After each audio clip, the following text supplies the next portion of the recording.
Let's begin part one of a two-part series on oral hygiene during orthodontic treatment. Roll that intro.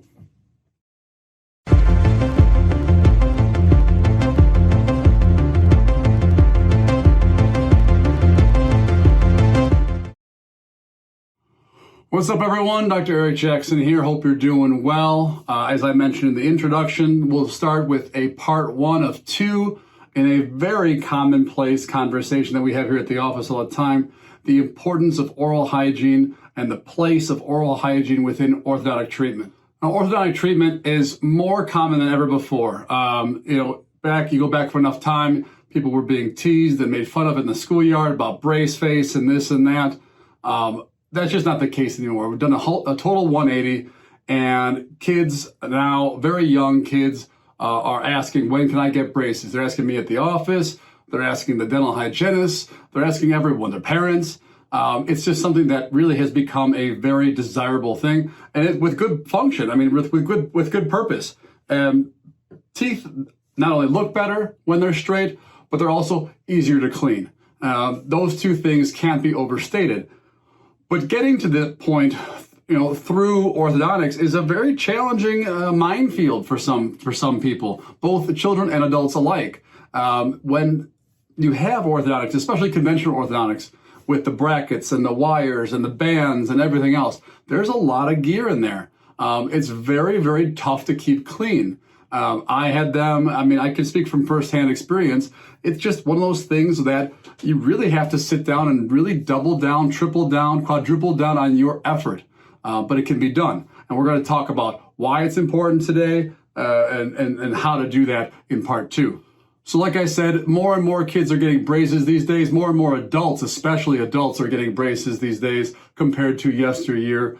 And one aspect is that we're seeing, unfortunately, a decrease in the quality of gingival health, of gum health during the orthodontic treatment. So in general, there's three main negative consequences to poor oral hygiene during orthodontic treatment. Now, these aren't terribly different than poor oral hygiene outside or without orthodontic treatment.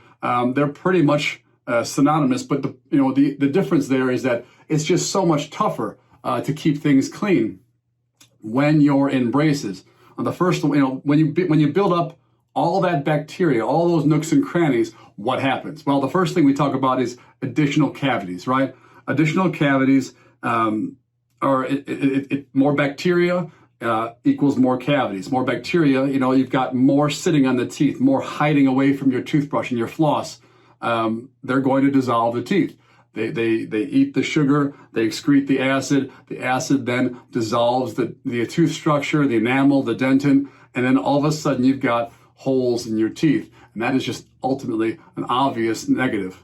So in addition to increasing cavities, what else does poor oral hygiene during orthodontic treatment yield? I think the next thing on the tip of my tongue is going to be about cosmetic concerns. Most classically, white spots and white lesions, right? Perhaps they're not official cavities. They're hypocalcified. They're weakened areas. You'll see this on many teeth after orthodontics, after conventional orthodontics, because you'll see that kind of whitish halo, that whitish half moon up along the gum line or down along the gum line on the lowers. You'll see a outline of a box, a kind of outline in white. Why is that there? How'd this happen? Well, it's because poor hygiene allows for bacteria and the plaque to just sit there, right? That plaque is just sitting there. It's full of tens of millions and trillions of bacteria. They are eating sugar. They are creating acid. They're excreting acid. And perhaps they didn't get around to making a hole, a cavity in the tooth. Maybe they were more generalized, and what they did was they actually decalcified the tooth. They took the calcium right out of the enamel. They took a lot of the strength right out of the enamel. Now you know that they're there because usually they're covered over by gobs and gobs of plaque and bacteria. But ultimately, at the dental hygiene visits, you'll be able to get those cleaned off and actually see, something's happening to the actual tooth structure, and it's not good. These are kinds of conversations we have all the time, and we want to educate before this happens, hence the whole point of this video.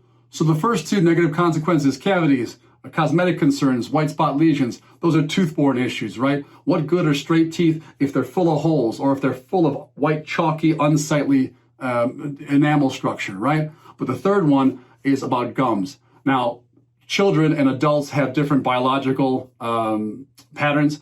Children in pediatrics, even adolescents, they don't develop traditional gum disease or the same type of gum disease as adults do. They're not losing bone, they're not losing teeth in that same fashion. Doesn't change the fact that it's still gum disease. It's just a different classification, different part of the disease. But ultimately still matters. Too much bacteria causes changes to the teeth, but also changes to the gum. Now in children, perhaps that's reversible. The emphasis with adolescents and with children in early interceptive orthodontics is often on the cavities, on the tooth changes, on the white spot lesions. But with adults, you've got those two things. Plus, you've got, if you have an adult that's not brushing, flossing, and taking good care of their oral hygiene during orthodontics, you could actually be exacerbating gum disease and losing bone, losing something that really is imperative that you maintain. Because what good, again, are straight, beautiful teeth if the bone is slowly being diseased and slowly being melted away through the attrition of gum disease.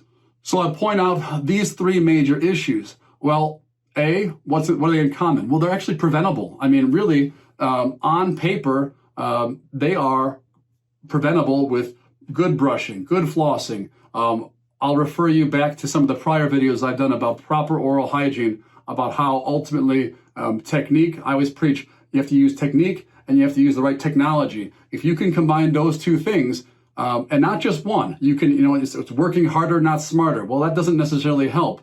You could also be using the wrong tools and make your life a lot easier. You get yourself an electric toothbrush, a rechargeable one like a Sonicare. You use the right angles. You talk to your hygienist. You talk to your dentist about the right ways to take care of it. These are concepts that are very important before you start your orthodontics.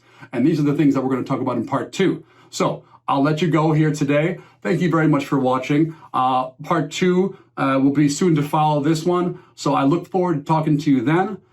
See you then in that next video. Like and subscribe, share, and I'll see you then. Bye-bye now.